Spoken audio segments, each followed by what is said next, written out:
শাকিরা, যিনি পরপর world football কাপে 3বার থিম সঙ্গে কাজ করেছেন।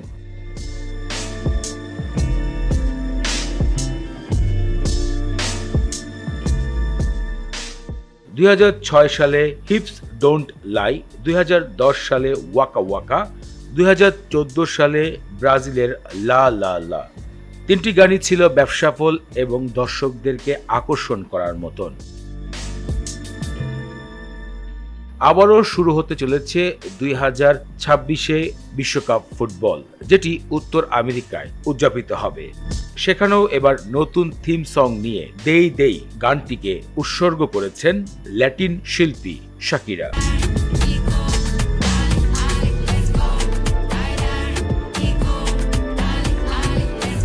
আগামী 11 জানুয়ারিতে শুরু হতে চলেছে আমেরিকায় ফুটবলের উদ্বোধনী অনুষ্ঠান, আর সেখানে আবারও গান করবেন শাকিরা, এবার থিম সং নিয়ে দেই দেই।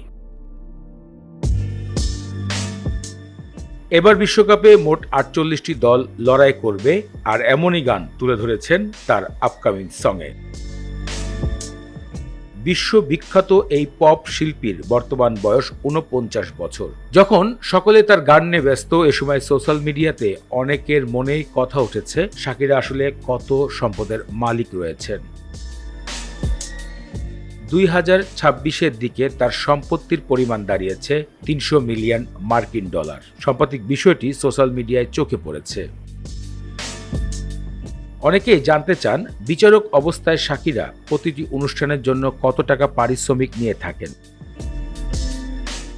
এ বিষয়ে জানা গিয়েছে প্রতিটি বিচারক অনুষ্ঠানে শাকিরা 12 মিলিয়ন ডলার আয় করে থাকেন। সাম্প্রতিক নতুন গান দেইদের জন্য শাকিরা পারিশ্রমিক হিসাবে নিয়েছেন 50 মিলিয়ন ডলার।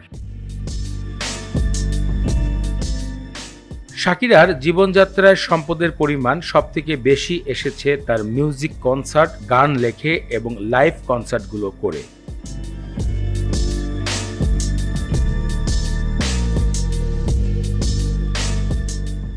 তার সর্বপ্রথম গান ছিল ওয়েনেভার ওয়েনেভার। সাম্প্রতিক আবারও 2026 দেই দেই গান নিয়ে হাজির হচ্ছেন বিশ্বমঞ্চে।